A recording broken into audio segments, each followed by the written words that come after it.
The sudden sound of Serge Tankian screaming, "Wake up!" in my ear nearly knocks me out of bed. I thought it was a clever tone to set as my daily and morning alarm, but wasn't quite prepared for the real shock of it, especially as I had fallen asleep with my phone on my pillow after a long night of binging YouTube videos. Creepypasta narrations, of course. I am a man of culture after all. As the ringing in my ears fades away, I get up and stretch, feeling the pops of my spine realigning. I pick up my phone and interrupt Serge in the middle of him saying, "Angels deserve to die," as I turn the alarm off. One big yawn and several minutes of hesitation later, I walk into the bathroom and relieve myself as I still try to fully wake up. As I wash my hands, I stare at my reflection. Something seems off. There is something not quite right. I don't really know what is wrong, but there is something. I examine my face closer. Nothing out of the ordinary. My eyes are just as dark, depressing, and devoid of life as they always are. I decide that it must be nothing. I'm probably just tired. I shower, brush my teeth, swish and spit some mouthwash, and go back to the bedroom to get dressed. I open my closet and, again, something seems off. What is it? I think to myself. But still, I just can't put my finger on it. I take a good hard look at my clothes. Black t-shirts, hoodies, and trip pants. Nothing out of the ordinary. I grab some black and red trips, my favorite Marilyn Mason tee, and my lucky black zip-up hoodie. I check myself out in the mirror, tie back my dreads in a ponytail, and grab my phone, wallet, and keys. Today's gonna be better, I say to myself as I walk out of the door. Walking down the hallway of my apartment building, I'm still thinking about what could be wrong. Everything seemed normal to me, but there was something that was eating away at me. I hop on my bike and head off to class. The campus is about 20 minutes away, and my first class doesn't start for another hour, so I have time to grab some BK for breakfast. I pull in and chain up my bike, and as I look at the building, once more, I feel like something is wrong. I go in to order a coffee and hash browns and realize everyone is looking at me. They're not just looking at me, they're staring at me. I look around to see families, old people, other college kids, and they're all just staring. I decide to just ignore them as I'm used to people giving me weird looks, what with the clothes, tattoos, and general lifestyle choice. I walk up to the counter and the cashier just stands there. No, "Good morning," or "Welcome to Burger King, may I take your order?" or anything. Can I get a small black coffee and some hash browns, please?" I say, a bit more than uncomfortable. There's a long, deafening silence. She just stands there and stares, a terrified expression beginning to form on her face. Tears are forming and she starts to hyperventilate. I am at complete loss as to what is happening or what I should do. I look all around and everyone else has the same look of fear on their faces as well. The small children start crying and soon everyone starts screaming. They all just stand there, screaming and crying. I decide to get out of here, unchain my bike as fast as I can, and take off to the college. What the fuck was that? I say to myself. When I get to the campus, I realize that I still have some time before class starts, and I am starving. I decided to go to the hall's cafeteria to grab some less flavorful breakfast from there instead. When I walk in, just like BK, everyone there stops what they're doing and stares at me. There is definitely something wrong with me. I feel all around my face and I do notice something different. My face feels thinner than usual. I look at my hands and realize they look like skeleton hands, with a thick layer of skin covering them. I run out of the cafeteria to the nearest bathroom. I rush over to a sink and look in the mirror. And now I am the one frozen in fear. My reflection is me, but my usual coffee-colored skin is now gray and thin. So much so that you can make out the structure of my skull. My previously dark and baggy eyes now look like deep black sockets, where my eyes pop out from the black and white contrast. I scream so hard that I start to choke and cough. Soon, blood and bile come shooting from my mouth. My vision starts to darken and I lose my balance. I lay on the floor, feeling incredibly weak as I slowly lose consciousness. I can hear the muffled sounds of people finding me and calling for help. Throughout the entire experience, I can't help but think about how hungry I feel. I wake up in a hospital bed. My arms are attached to IV tubes. A feeding tube is attached to my stomach, and I see my mom passed out in a chair next to my bed. I notice the TV is on, the local news, and realize that it's an entire week later. I try my hardest to remember and understand exactly what happened to me. I think back to that morning. At the time, everything seemed normal. But now that I think about it, I was thinner. The change wasn't really that noticeable at the time, but as I think really hard, I start to remember the small details of more sunken in cheeks, slightly darker eyes, and the fact that my clothes did in fact feel the tiniest bit bigger on me than usual. As the day went on, however, it was obvious that I was changing faster and faster as the morning went on. Apparently, I looked like a literal zombie when I showed up at BK, and by the time I got to the campus, I was basically a skeleton. As I met with the doctors for the first time, they explained to me that my case was unlike anything they'd ever seen before. Apparently, I have some kind of virus that no one had ever heard of before. It's kind of like a monster of a tapeworm out of a sci-fi movie, in terms that my weight drops at an unnatural speed. As the morning went on, my metabolism overclocked more than they'd ever seen in a person, describing it as almost like one of those dead body time-lapse videos that show the progression of decomposition of a corpse. I nearly died from starvation, and they have no idea how to stop it.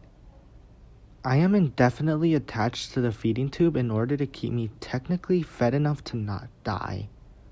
But I'm also allowed to eat actual food as well, with a specific and strict diet, of course. Days go by, and even with the feeding tube and food that I actually eat, I can feel myself becoming hungrier and hungrier. It gets to the point where it hurts to go a couple of hours without eating. The doctors increased the intake of my feeding tube and reluctantly increased my food allowance, but still, it's like I'm taking in nothing at all. Soon, my personality and mood become affected, and I lash out at everyone around me, including my mother.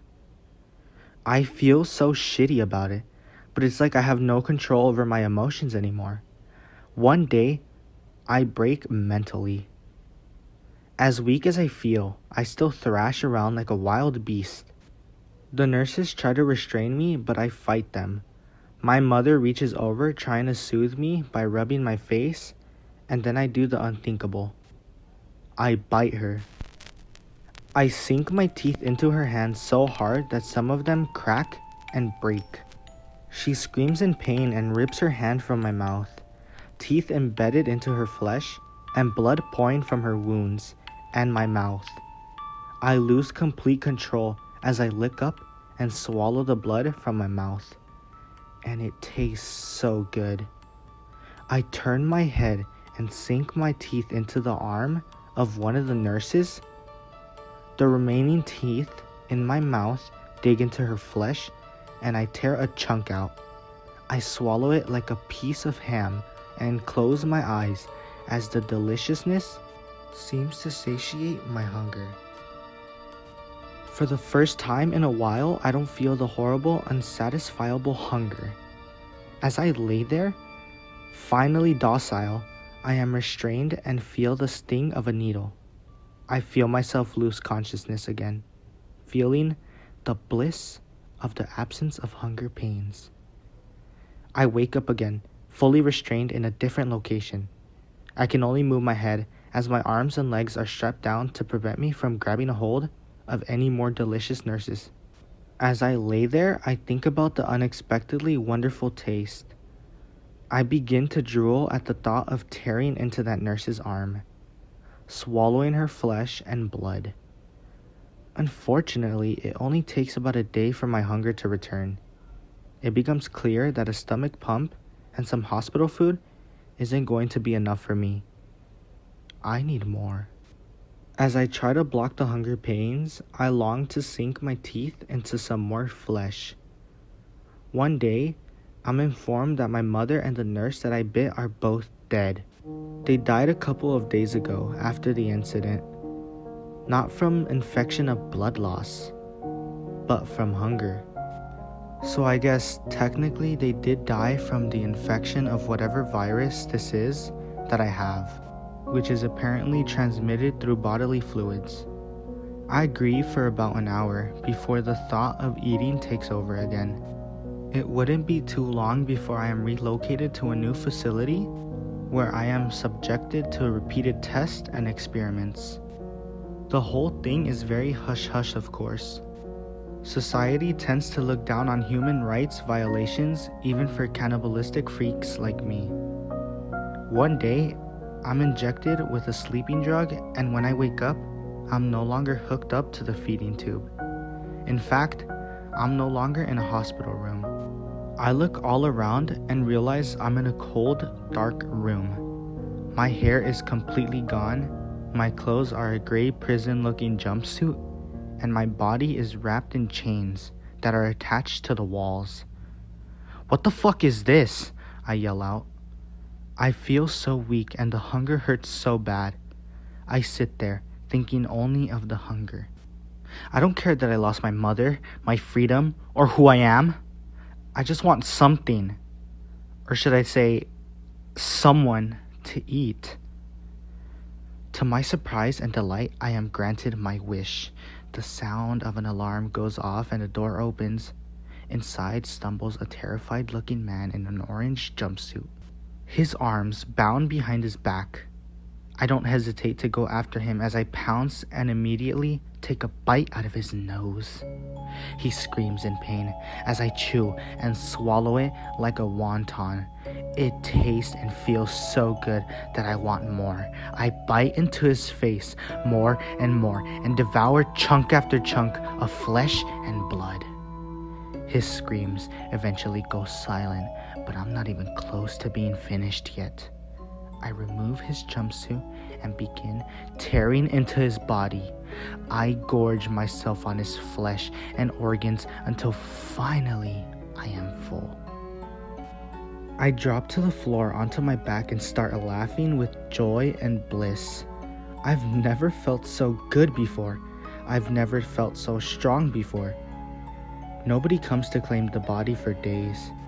It takes about 24 hours for the hunger to return, at which point I eat some more of my new roommate and personal feeding trowel.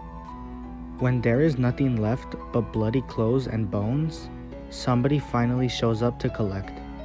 Unfortunately, I'm not awake to see it happen as gas is released into my room, causing me to pass out long enough for them to not only clean up the remains, but apparently clean me up as well.